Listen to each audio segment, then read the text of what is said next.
Boa noite a todos.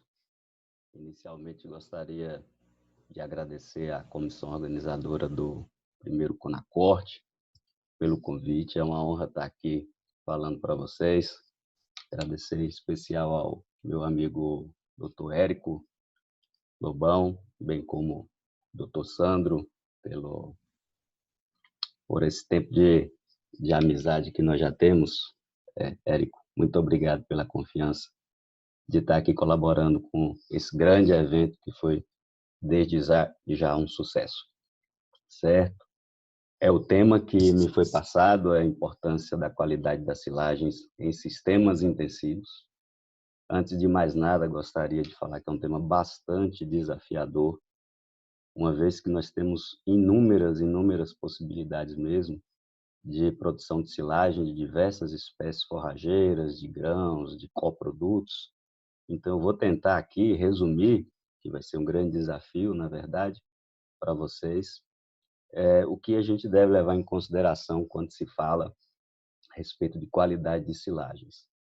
Gostaria de fazer um agradecimento especial ao meu co-orientado de mestrado, Gabriel Cruz, que me ajudou bastante a preparar essa apresentação, estudou comigo o que tem de mais novo aí, recém-publicado na literatura nacional e internacional sobre o tema. Então, vamos dar início. A nossa palestra ela vai ser sumarizada da seguinte maneira. Vamos relembrar alguns conceitos acerca de qualidade de silagens, né, a importância desses conceitos, para que nós possamos aplicar na prática efeitos dos produtos da fermentação sobre o valor alimentício, o valor nutritivo das silagens. Isso é alvo de bastante discussão sempre, independente do tipo de silagem com a qual nós estamos trabalhando. O efeito da deterioração aeróbia sobre a qualidade de silagens. Isso aqui, hoje em dia, talvez seja o ponto mais importante quando nós falamos de avaliação de silagens. Esse efeito da deterioração aeróbia, principalmente pelos prejuízos econômicos de descarte de silagens. O uso de silagens em sistemas intensificados, o que a pecuária está exigindo hoje, né, em termos de alvo, de objetivo de ganho, e como é que a gente vai fazer para alcançar esses objetivos dos sistemas intensificados. Vamos falar um pouquinho sobre aditivos, né, como que eles podem impactar na qualidade de silagens, as tecnologias empregadas para a melhoria da qualidade de silagens também é importante, ajustes nutricionais no momento da ensilagem, como que nós podemos prever a qualidade final do produto a partir desses ajustes no momento de formular as silagens e depois nós fazemos as nossas considerações finais. Como vocês podem ver aqui no sumário, é uma palestra de temas variáveis, né? E uma palestra muito ampla. Então, muitas vezes não serão apresentados muitos dados de determinado tema desse, mas a gente fica à disposição no final para debater e discutir com vocês aquilo que não ficar tão esmiuçado. Ok. Quando nós falamos de qualidade de silagem, na verdade, os conceitos eles não são tão complicados quanto parece. A qualidade ela depende do que nós chamamos de valor nutritivo ou valor alimentício, e esse valor nutritivo ele é determinado pela composição, pela digestibilidade e pelo consumo. Ou seja, a gente já começa a enxergar que a qualidade ela vai depender muito da planta ou do produto que nós estamos ensilando. Algumas coisas da composição, da digestibilidade, nós não vamos conseguir mudar para melhor ou para pior no processo de silagem. No entanto, para a gente determinar se essa forrageira, esse produto ensilado tem qualidade ou não, nós precisamos da presença do animal na avaliação, já que o objetivo final da silagem é a alimentação animal. Então, a silagem ela pode ser muito bem fermentada e, quando a gente fornece para o animal, ele não expressa isso na forma de desempenho, e dessa maneira nós não podemos afirmar que é uma silagem de qualidade. Por outro lado, às vezes, nós temos um material de uma ótima composição, bastante digestivo, e em função de alterações no processo fermentativo, o animal deixa de consumir ou reduz o consumo e a resposta animal é prejudicada. Ou seja, nós não podemos também afirmar que essa silagem tem uma qualidade elevada. Então, o que eu quero que vocês comecem a entender é que há uma relação entre o que foi escolhido, o que foi colocado no silo, e os processos e as transformações que vão ocorrer durante a ensilagem, que vai determinar a qualidade final da silagem avaliada. Então, o valor nutritivo ou valor alimentício, falando em relação à composição química, o que nós nunca podemos deixar de levar em consideração é que isso tem muito a ver com a forragem colhida. O estágio de maturidade da planta, o estágio de maturidade do milho, o estágio de maturidade do capim. Então, dependendo do estágio de maturidade, se você colhe uma planta muito passada, por exemplo, com um teor de lignina alto, não adianta você esperar um elevado valor nutricional, uma elevada qualidade, porque isso já está impactado pelo estágio de maturidade da planta. Por outro lado, às vezes nós ensilamos plantas muito jovens, com o teor de umidade muito alta, ela fica mal fermentada, e embora a composição química seja um indicador de um elevado valor alimentício, o animal não consome em função dos produtos da fermentação. Então, isso a gente tem que deixar bem claro, principalmente quando formos avaliar os resultados dos trabalhos de pesquisa que vão nos nortear para o seu uso nos sistemas de produção. O nível de tecnologia, aqui eu falo principalmente do processamento no momento de ensilar material, tempo para ensilar esse material, a cobertura do silo, a compactação, a densidade final do silo, tudo isso promove alterações na composição química que podem comprometer a qualidade da silagem da mesma forma.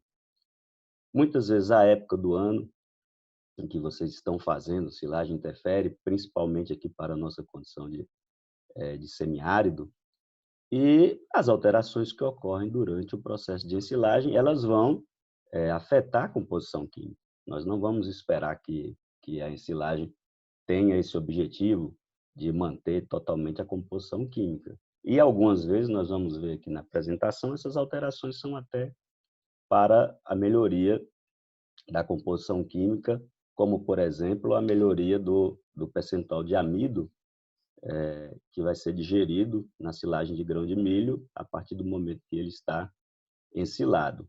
Então, é um conjunto de fatores que nós estamos realmente que levar em consideração para avaliar o valor nutritivo ou o valor alimentício dessa forragem ensilada. Então, o consumo de silagem, que depende também da composição química, então, eu marquei aqui, né, depende da espécie forrageira. Então, o consumo está relacionado, por exemplo, com a quantidade de FDNI, com a quantidade de lignina que a forrageira tem. Então, tem a ver com o estágio de maturidade, com a espécie forrageira, né, que são características da planta.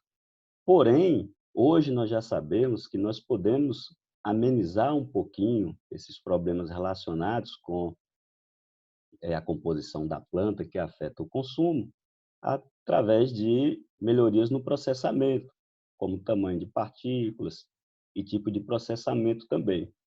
Evidentemente que quando nós falamos de silagem, nós nos preocupamos muito com o processo fermentativo, como que isso afeta o consumo, bem como com a deterioração aeróbia, uma vez que nós temos certeza absoluta disso, o animal não vai consumir silagem mofada. Isso é um prejuízo enorme, né? Silagem estragada quando o silo é aberto. Então, a nossa preocupação fica em torno desses dois fatores, porém, nós não podemos deixar de levar em consideração que o que vem antes da ensilagem é muito importante também. E, naturalmente, às vezes, isso aqui é negligenciado. Nós vamos discutir um pouquinho isso ao longo da apresentação. Então, é importante que isso seja levado em consideração naturalmente. Então, vamos entrar realmente no assunto de ensilagem propriamente dita e tentar entender como esses produtos da fermentação afetam o valor alimentício da silagem. Aqui a discussão é muito grande, porque há ainda bastantes inconsistências, né, com relação a esses efeitos, então eu vou tentar resumir aqui, é uma tarefa um pouquinho difícil, mas vou tentar resumir para vocês como que esses produtos da fermentação afetariam o valor alimentício da silagem. Vamos lá. Então, o efeito dos produtos finais sobre o valor alimentício. Normalmente, isso está mais relacionado com o consumo, embora alguns estudos tenham tentado também verificar o efeito desse produto sobre a digestibilidade, sobre o microbioma ruminal. É uma pergunta que sempre se faz. Como que esses produtos da fermentação afetariam o microbioma ruminal da silagem? Então, vamos focar bastante nisso aqui. E o consumo da silagem, propriamente dito, ele está relacionado exatamente com as fermentações, e nós elencamos aqui os ácidos, né? No geral, todos os ácidos produzidos no silo, ele tem uma correlação negativa com o consumo, por uma razão óbvia, né? Eles são produtos de fermentação e eles alteram a composição microbiana do rumen, de certa maneira, e o animal interpreta como, através de mecanismo de feedback, de inibição de consumo, como substâncias inibidoras do consumo. Nós destacamos fermentação butírica aqui, alto níveis de amônia ou aminas, porque realmente isso tem uma correlação mais negativa com o consumo de silagem. Porém, nós também temos que levar em consideração que, em alguns momentos, a fermentação ela reduz o teor de carboidratos solúveis, há uma produção excessiva de ácidos, e isso também afeta negativamente o consumo de silagens, tá certo? Então, em resumo, né, nós não temos tempo suficiente para esmiuçar isso, seria a partir desse mecanismo que os produtos finais da fermentação afetariam o consumo de silagem. Essa tabela aqui ela é bastante interessante, porque ela mostra exatamente o percentual, né, a intensidade da fermentação e, dessa maneira, a intensidade dos ácidos produzidos durante a fermentação. Vamos pegar aqui, por exemplo, a fermentação do milho em função da variação do percentual de matéria seca. O que é que nós observamos aqui nos altos percentuais de matéria seca aqui nesse trabalho, variando de 30% a 32%, por exemplo? Quando nós analisamos o total de ácidos, vocês observam que a planta de milho, quando ela é ensilada mais jovem, com mais umidade, ela tem um total de ácidos maior, embora o pH da silagem seja mais alto do que essa silagem com a matéria seca maior, que tem mais ácido.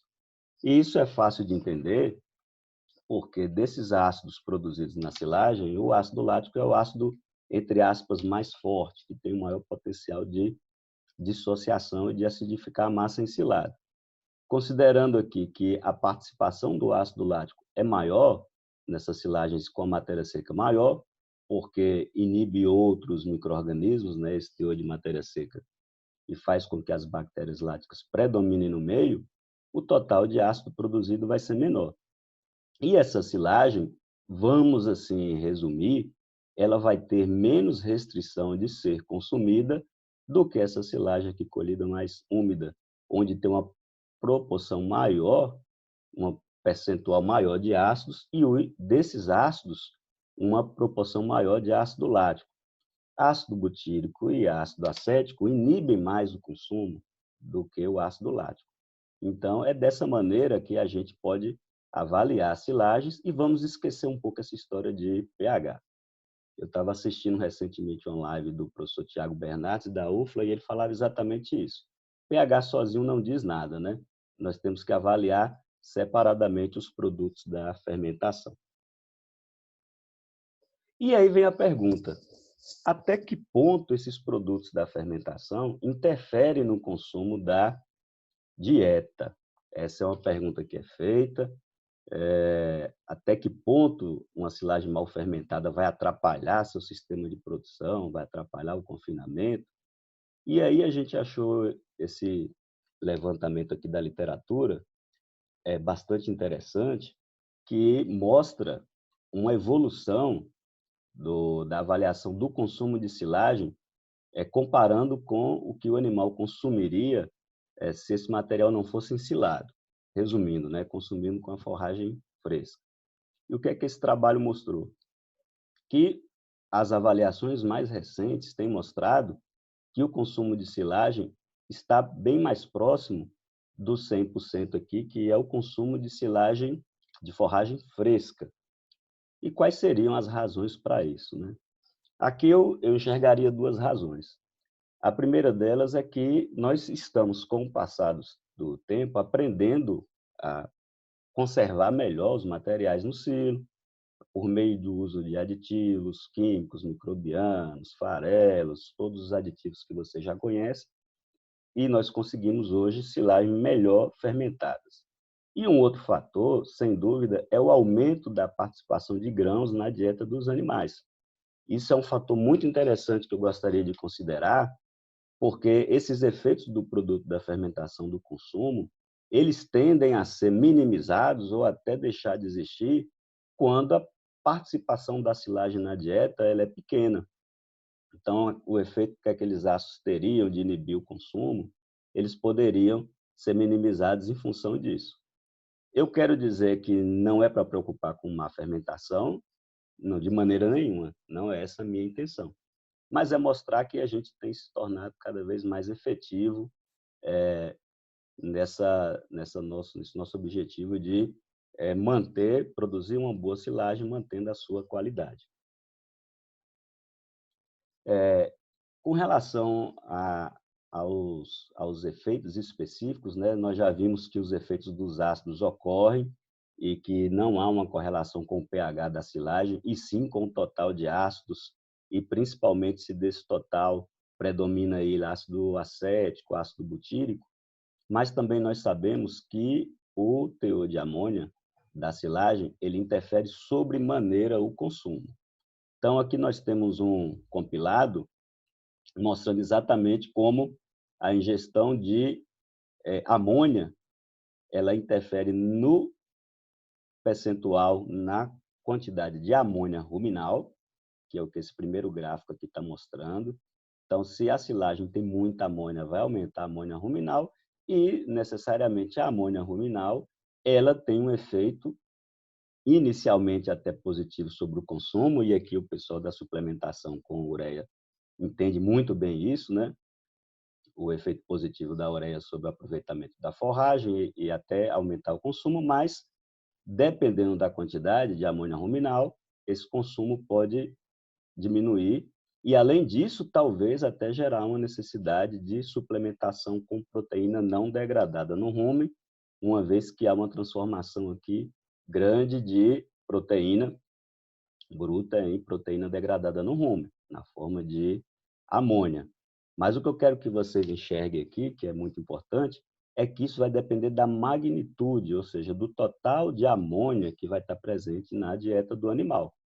E, naturalmente, que isso depende muito do percentual de inserção dessa silagem, entre aspas, mal fermentadas na dieta também.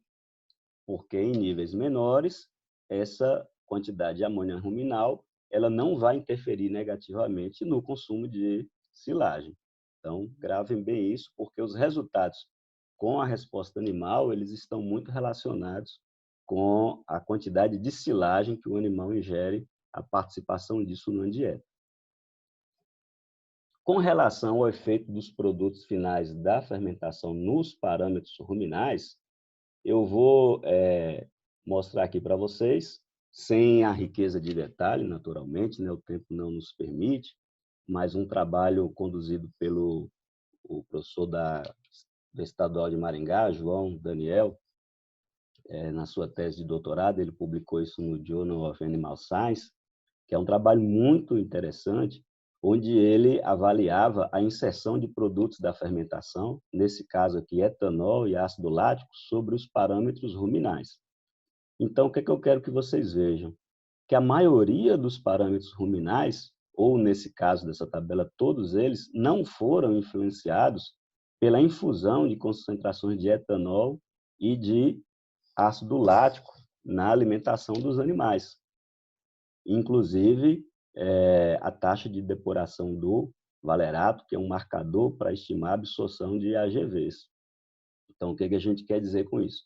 A gente se preocupa muito com os produtos da fermentação, porém, muito dificilmente ele vai alterar um microbioma tão equilibrado quanto é o microbioma ruminal. E, naturalmente, até acredita-se mais que alterações na relação volumoso-concentrado, alterando o pH ruminal diretamente, você tem um efeito mais pronunciado do que um efeito causado por esses produtos finais da fermentação nos parâmetros ruminais. No trabalho do professor João Daniel, uma alteração importante que ele observou foi na relação acetato-propionato, o que era, de certa maneira, esperado, principalmente quando você está fazendo aqui a infusão de lactato no ambiente ruminal. Mas, de qualquer maneira, essas pequenas alterações aqui no pH que foram observadas, elas não foram suficientes para alterar decisivamente a digestão, né, o aproveitamento da silagem pelos ruminantes. E, a partir daí, nós temos que ir para a literatura e ver o que tem acontecido, né? Então, eu coloquei aqui uma chamada, o caso das silagens mal fermentadas. Então, aqui eu peguei como exemplo uma silagem de capim-braquiarão, é um trabalho da professora Fernanda Chisotti, lá da UFV, é o trabalho da tese dela, né?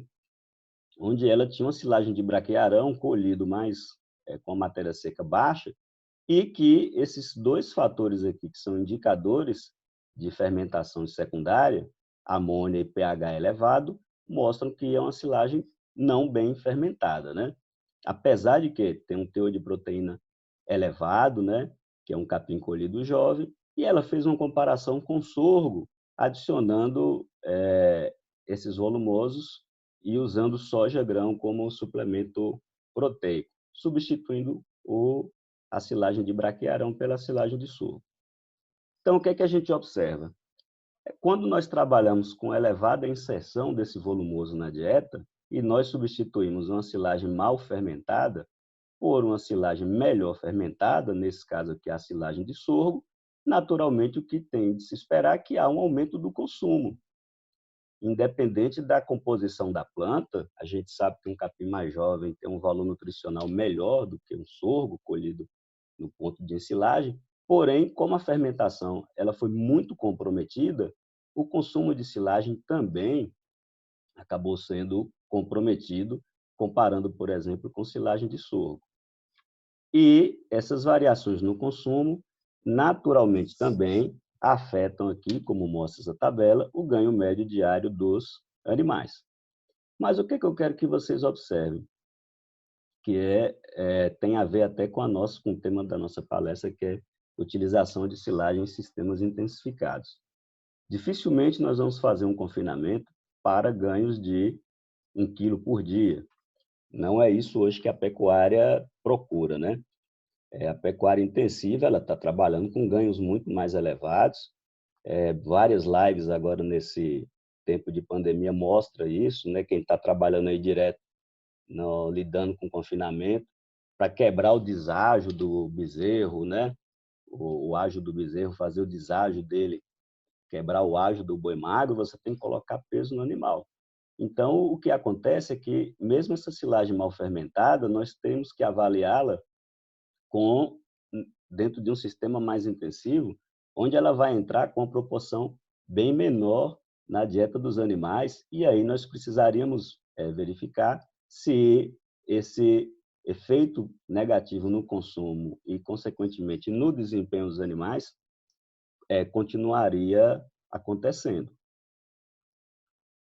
E é o que a gente pode mostrar aqui nessa tabela para carneiros. Então, isso é um trabalho feito pelo Fleming Campos, que está lá na Universidade Federal Rural de Pernambuco, lá em Garanhuns, e no seu doutorado ele comparou silagem de plantas adaptadas aqui ao semiárido para carneiros, usando 50% de concentrado na dieta. Então, ele tem uma silagem aqui de erva-sal, que é uma planta que foi introduzida pela Embrapa exatamente para ser cultivada em solos salinos, e interessante que a silagem de erva-sal é muito bem fermentada, em função da concentração alta de sal mesmo, que inibe as enterobactérias e os clostrídeos, e resulta numa silagem de fato bem fermentada. A nossa silagem de búfalo aqui, que é o capim que nós usamos aqui no semiárido, que foi colhido com estágio de maturidade mais avançado, exatamente para que tenha uma fermentação melhor. A gliricídia, que é uma leguminosa, que vai ter uma fermentação parecida com aquele capim braquiárião que eu mostrei, pH 5, 15 a 20% de amônia, né, no nitrogênio total. E a pornúncia, que é uma planta da família da Euphorbiaceae, que é uma silagem muito bem fermentada, a parte aérea dela. Tem bastante açúcar na folha. Então, se eu desenvolver aqui um ranking de fermentação, se eu posso falar dessa maneira, né, naturalmente, eu tenho a erva-sal como a melhor fermentada, seguida dela pela pornúncia, seguida pelo búfalo e, por fim, a glericídia como a pior fermentada de todas. Porém, ao usar na dieta de carneiro aqui com 50% de concentrado, o que é que eu observei?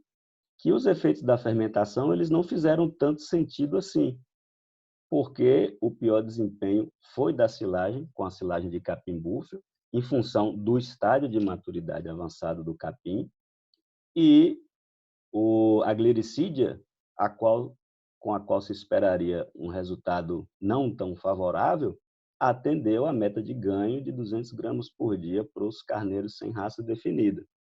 Então, o que é que a gente conclui com esse trabalho? Que a partir do momento que eu corrigi a quantidade de concentrado na dieta, que eu aumentei, eu meio que anulei esse efeito negativo dos produtos da fermentação. Então, eu vou ter aqui um paralelo entre a fermentação e o valor nutritivo da planta colhida, que eu devo levar isso naturalmente em consideração. E vou perder um pouco o medo de trabalhar com essas silagens um pouco pior fermentadas. Então, em resumo, né, o que é que a gente tira desse tópico? Os resultados dos AGVs eles são inconsistentes. Nós não temos uma firmeza para apontar que ele realmente vai ser decisivo na determinação da qualidade da silagem. Tem um efeito pronunciado do teor de amônia, mas depende exatamente na mistura com o suplemento quanto de amônia vai cair no rumen, porque dependendo da quantidade pode até favorecer o consumo. Existe uma falta de correlação entre o pH da silagem e o pH do rumen, então vamos esquecer essa história de pH da silagem sozinho para determinar a qualidade. Os efeitos costumam ser anulados pelas altas proporções de concentrado, esses efeitos da fermentação, e os problemas eles vão ocorrer realmente em silagens muito mal fermentadas e que entram na dieta numa proporção mais elevada. Em resumo, essa questão da fermentação seria basicamente essa. Porém, agora nós chegamos num tópico bastante crítico, que é o da deterioração aeróbia, o efeito dela sobre a qualidade da silagem. Aqui eu posso até bater o martelo. Se a silagem deteriorou, quer dizer que ela perdeu totalmente a sua qualidade. É o que mostra, por exemplo, essa tabela aqui. E aí eu faço uma pergunta: como que eu devo avaliar o efeito da deterioração aeróbica de silagens? Se eu forneço para o animal, é o que esse trabalho aqui mostra, né? Silagem normal com silagem deteriorada, e vou aumentando a participação da silagem deteriorada, os animais reduzem o consumo de silagem. E, se reduz o consumo, reduz o aproveitamento e a resposta animal vai ser comprometida. O que é que eu devo fazer, então? Eu devo descartar essa silagem deteriorada? Veja que, num compilado feito por Borreani, que é um pesquisador da Itália que trabalha bastante com perdas no campo, se eu descartar toda essa silagem deteriorada, eu posso ter perdas, né? Aqui são as condições normais, condições adversas, eu posso ter perdas muito elevadas, né? Muito elevadas mesmo. Então, eu deveria me preocupar também em monitorar essas perdas e não só avaliar se a silagem deteriorada é boa ou se a silagem deteriorada é ruim. Nós fizemos um experimento aqui com carneiros, com silagem de sorgo, com inoculante, né, com Lactobacillus buchneri, associado ou não com a ureia, para verificar o efeito cinético dessa inoculação. E aí a gente entrou numa discussão com o nosso parceiro de pesquisa, o professor Gleidson, lá da UFBA, se nós deveríamos fornecer a silagem da maneira que ela estava no painel do silo, ou se nós deveríamos descartar a silagem deteriorada e fornecer só o que está por trás dela. E nós chegamos à conclusão que o ideal seria não fornecer silagem deteriorada, até mesmo em função da própria saúde do animal, né, da ingestão de micotoxinas produzidas pelos fungos. E quando a gente fez isso, nós meio que anulamos esse efeito da deterioração e não vimos diferença muito significativa aqui no desempenho dos animais. Porém, quando nós analisamos as perdas por descarte ao longo do confinamento dos carneiros e consideramos isso aqui da forma percentual, né, nós vimos que a silagem sem aditivo, sem inoculante, sem ureia, ela teve um percentual de descarte de 28% do que foi retirado do silo. Então, pessoal, isso aqui é um percentual bastante elevado. E, resumindo, você está jogando dinheiro fora. Se eu chego aqui e descarto isso, e todo dia eu vou descartando, né? Todo dia eu vou descartando, o prejuízo é financeiro e é um prejuízo direto. Se eu fornecer para o animal, e veja bem, a silagem não precisa nem estar mofada totalmente. A silagem aquecida, já tem trabalhos mostrando que quando a silagem aumenta 10 graus em cima da temperatura ambiente, o animal já reduz o consumo praticamente pela metade. Então, isso aqui acaba sendo descartado mesmo. E aquela pergunta, descarto ou forneço aos animais? A minha resposta particularmente é, eu descarto. Mas eu tenho que medir isso em nível de campo para, quando eu escolher uma ou outra silagem, eu levar esse fator em consideração e não só a qualidade do que eu fornecer ao animal. Porque se eu estou descartando a deteriorada e forneço o que tem por trás, muitas vezes a qualidade é boa e eu posso passar uma informação errada para o pecuarista. Então, os trabalhos hoje com silo em larga escala precisam medir esse percentual aqui de material que é descartado. Essa é uma recomendação, é uma dica que nós deixamos aí para todos. Então, como é que eu resumiria aqui o uso de silagens em sistemas intensificados? Eu coloquei uma série de perguntas aqui, porque existem ainda muitas e muitas dúvidas a respeito disso, quando eu utilizo silagens para altos desempenhos, né? E algumas perguntas. Altas proporções de concentrado anulam os efeitos da fermentação? Nós imaginamos que sim. Então, a gente preocupar muito com a fermentação não muito boa, tem trabalhos, por exemplo, do professor Odilon, lá na UFV, mostrando um excelente desempenho animal consumindo silagem de soja, silagem de xilosante, silagem de leguminosas, que são mal fermentadas. Porém, quando entra numa elevada proporção de concentrado, isso é meio que anulado. Silagem de baixa qualidade requer maior inclusão de concentrado na dieta. Sim. Então, muitas vezes, o que é que o produtor pergunta? Eu posso colher o capim passado porque isso é somente uma fonte de fibra? Nós temos que ter cuidado, né, com essas respostas. Porém, muitas vezes isso é um fato. O cara trabalha aí com 80%, 90% de grão na dieta, então ele quer que a silagem seja uma fonte mais de fibra, e de fibra efetiva, inclusive. Então, aí eu não me preocuparia tanto, né, com o estágio de maturidade do capim e trabalharia mais com a questão de facilidade de ensilagem, de rendimento de colheita, porque aí numa operação de colheita, um capim mais maduro eu colho mais, eu diminuo o custo com essa colheita. Então, no sistema intensificado, essa pode ser a pergunta e a resposta pode ser sim. Ou devo colher o capim mais jovem e economizar na quantidade concentrada. Aqui onde eu estou, na região semiárida, os preços dos grãos são elevados, principalmente na seca. Então, o que nós pregamos aqui é comprar o grão na safra, que ele chega aqui caro, mas não muito caro, e a gente ensila o capim mais jovem ou qualquer outra forragem e ensila junto com esse concentrado, né, que a gente pode fazer uma ração total ou uma ração parcial, e a gente já se preocupa com a qualidade do capim, o estágio de maturidade, porque o nosso sistema é intensificado, mas não permite intensificar muito em função dos custos de concentrado. Outra pergunta: posso colher a planta do milho fora da janela de colheita porque é somente fonte de fibra? Também vai depender da situação.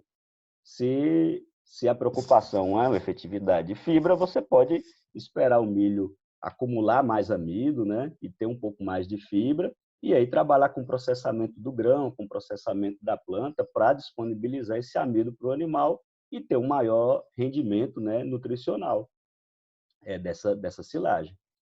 Como faço para aproveitar os grãos de milho e sorgo na ensilagem? Então, hoje a gente tem as automotrizes que têm apresentado resultados bons para milho, nem tão bons para sorgo, mas agora essa é uma preocupação. Se eu não aproveitar bem o grão que está na planta, eu vou ter que investir em compra de grão concentrado, porque eu estou tendo um aproveitamento reduzido desse grão da planta do milho e do sorgo. Outra pergunta: se o grão é muito barato, não preciso me preocupar com a qualidade da silagem? Aí a gente vai botar ali um sinal amarelo. Não é bem assim. Principalmente porque a gente tem que considerar as perdas por descarte.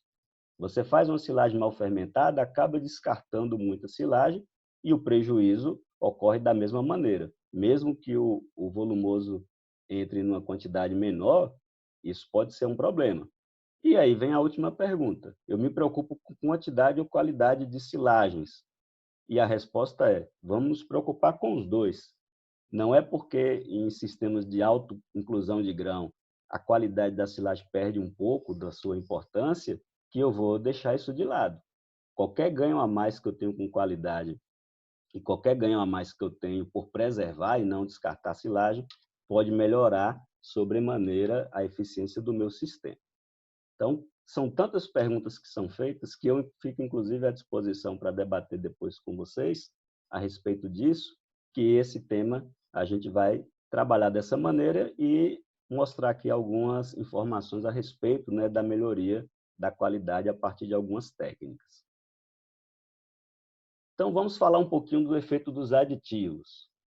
O que tem de dúvida sobre isso, o que tem de meta-análise, avaliando aditivos microbianos e químicos sobre a resposta em confinamento, é muita coisa que é pesquisada, é muita coisa que é feita.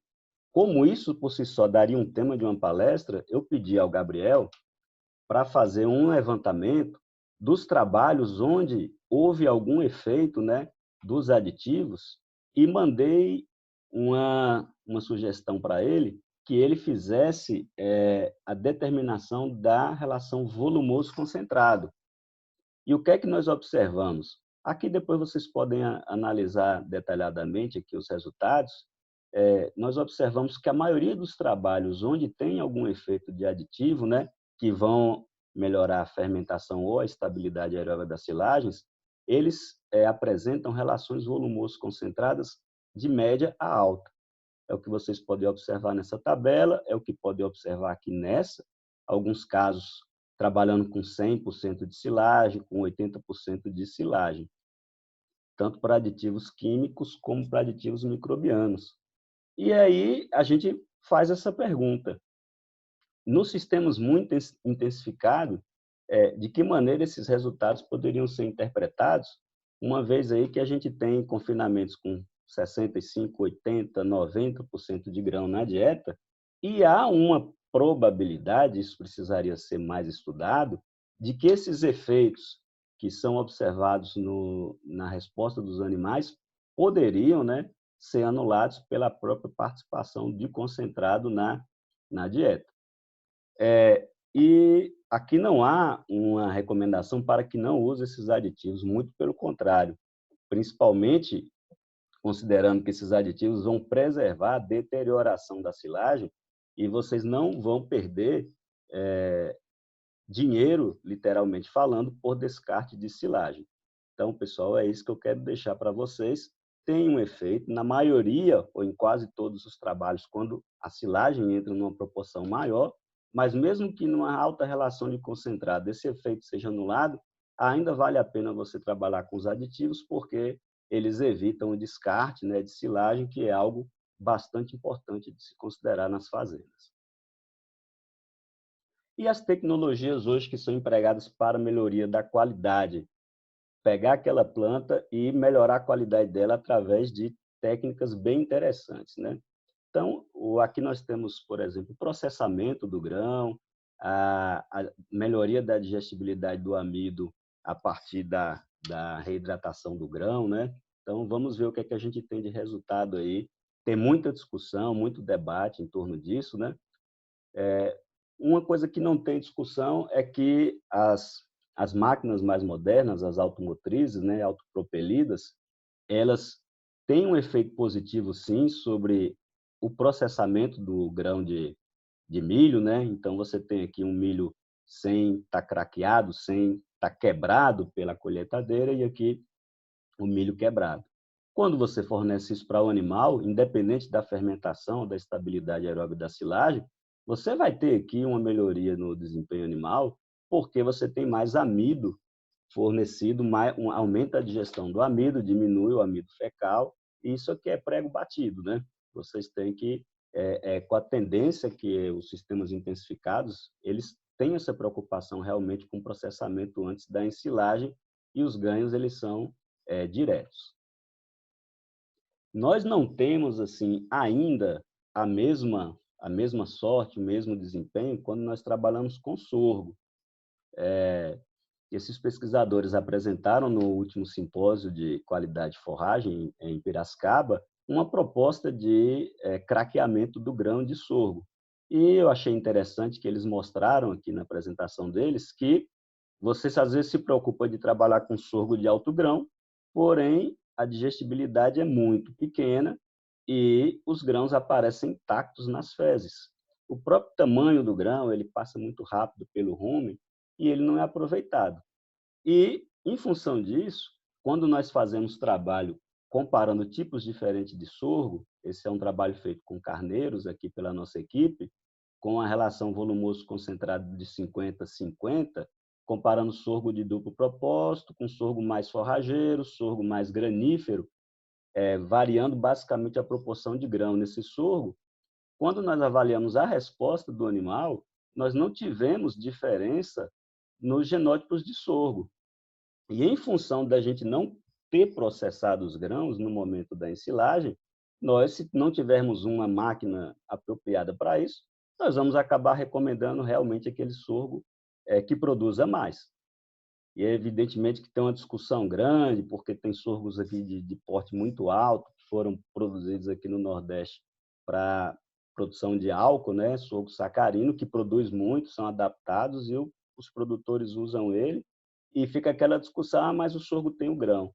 E a gente realmente diz, mas se você não tiver uma condição de aproveitar esse grão na dieta, na verdade você não vai ter um benefício.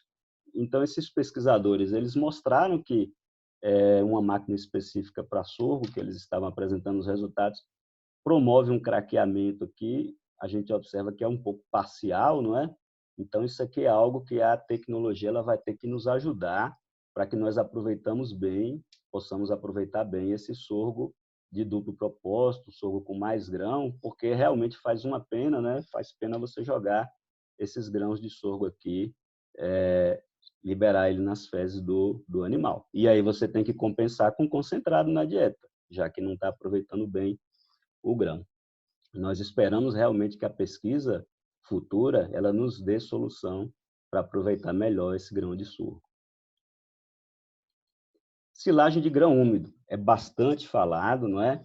A gente sabe que aqui isso é uma foto mostrando o amido do nosso milho com o amido do milho produzido nos Estados Unidos. O nosso, numa condição tropical, ele tem uma matriz proteica muito rígida e dificulta o aproveitamento. E aí tem se trabalhado muito com silagem ou do grão colhido e reidratado ou do grão úmido, colhido direto na espiga.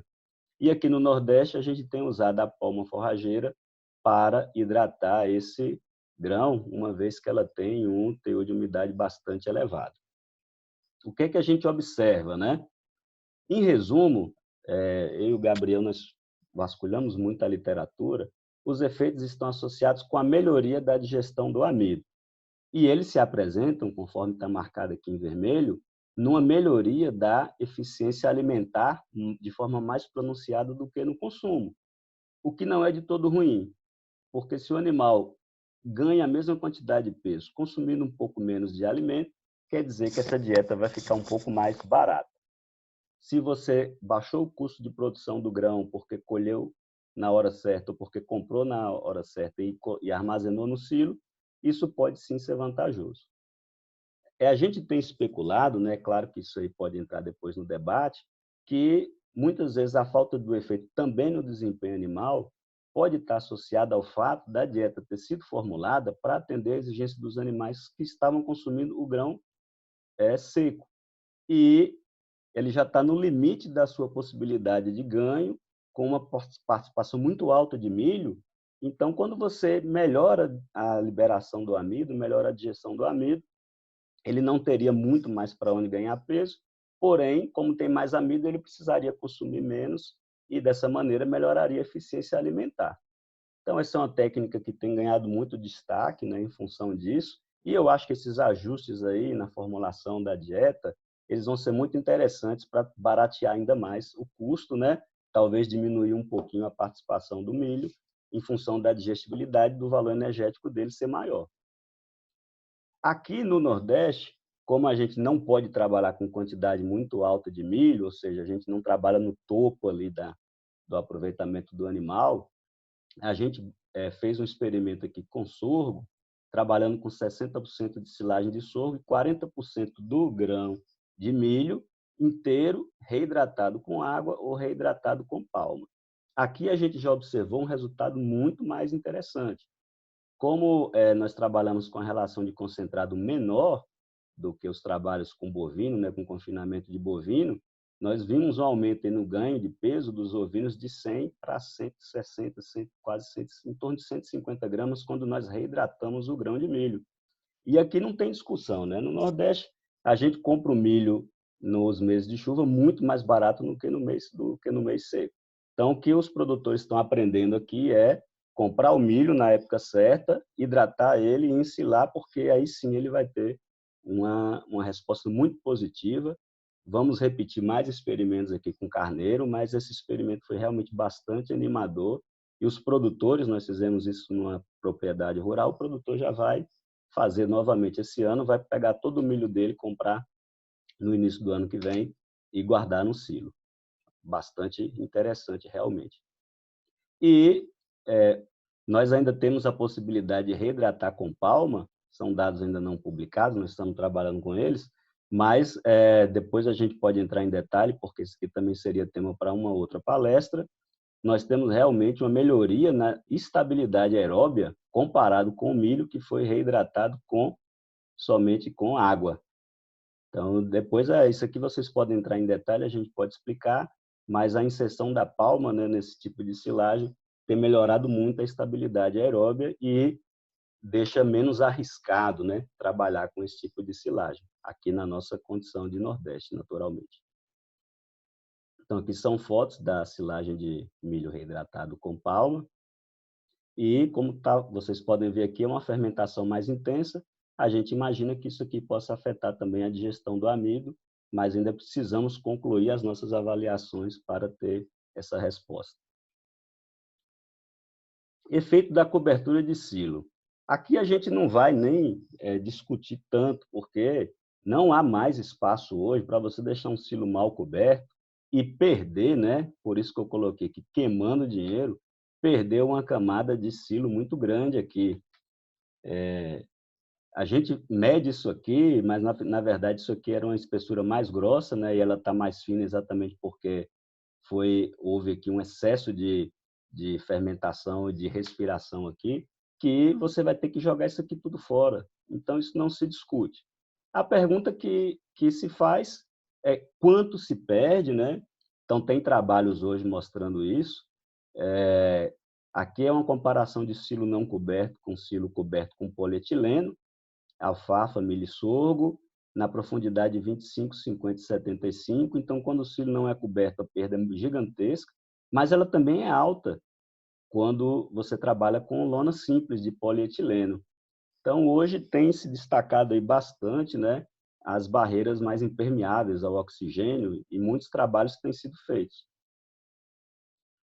Nós fizemos um trabalho em parceria com o pesquisador do APTA, né, Ricardo Signoretti, um orientado de mestrado nosso esteve lá, e ele avaliou duas coberturas de silo, né, uma cobertura convencional de polietileno e uma cobertura com barreira ao oxigênio, e ele viu vários efeitos sobre a composição química da silagem, principalmente, eu não estou detalhando aqui porque são muitos resultados, principalmente no topo do silo. Mas na média, por exemplo, aqui a gente tem aumento da matéria seca, que é um indicador de que houve menos perdas, e aumento de CNF. Então, são características muito interessantes e que podem até no futuro, e mais uma vez eu vou falar, depende muito da quantidade de grão na dieta, mas pode no futuro nos mostrar melhorias na qualidade, inclusive simplesmente porque a gente aprendeu a cobrir corretamente o silo. Evidentemente que isso dá um tema, né, para uma palestra, só esse tema, então a gente pode discutir isso num posterior debate, naturalmente. E hoje em dia que está também bastante em evidência são os ajustes nutricionais que você pode fazer no momento da ensilagem, que são as rações totais, né? Hoje tem se trabalhado muito com isso lá o pessoal de Maringá, do Paraná, com o professor Jordaniel, o Jobim, ou ajustes parciais, você coloca um dos concentrados e o outro concentrado no momento do fornecimento. E aqui no Nordeste nós temos feito as nossas rações e incluindo a palma forrageira como um umidificador de alguns resíduos mais secos e permitindo formular isso aí no silo. O que é que a gente espera, né, dessas rações? Além das vantagens de comprar os grãos na época ideal, de você poder comercializar isso, tem empresas interessadas nessa comercialização, há uma expectativa aqui de uma melhoria no valor energético da ração como um todo, né? Esse trabalho aqui compara a silagem fresca com o concentrado e a silagem toda, a ração toda na forma de silagem, e sinaliza que uma possível melhoria da digestão, do aproveitamento, pegando muito parecido com aquele efeito da reidratação do grão. Se você está colocando concentrados aqui no momento da ensilagem, há uma expectativa realmente de que haja essa melhoria, e isso tem se mostrado e se apresentado em alguns trabalhos de pesquisa já. O pessoal lá da Ásia começou a estudar isso bastante, já é uma técnica mais antiga, nos Estados Unidos já se trabalhava, e agora no Brasil está ganhando destaque fazer esses ajustes, né, antes mesmo de fazer a silagem. Qual é o principal efeito que eu diria dessas fórmulas? É de melhoria da estabilidade aeróbia. Aqueles efeitos nutricionais eles podem ser discretos, porém, isso aqui também a gente pode debater depois, né, porque tem várias ainda especulações sobre como isso melhora a estabilidade aeróbia, mas tem melhorado a estabilidade aeróbica quando você ensila os componentes da ração junto com a forragem fresca. Então, aqui mostra a temperatura de uma TMR, né, de uma ração onde a silagem fresca é misturada com o concentrado, e aqui onde o material foi todo ensilado conjuntamente.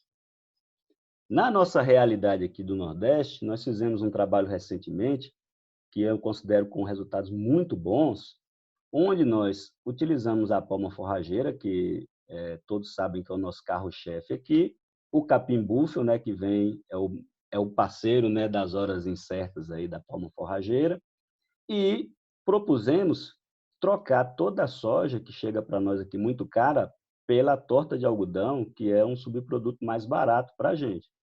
Como essa torta de algodão ela é mais energética, né?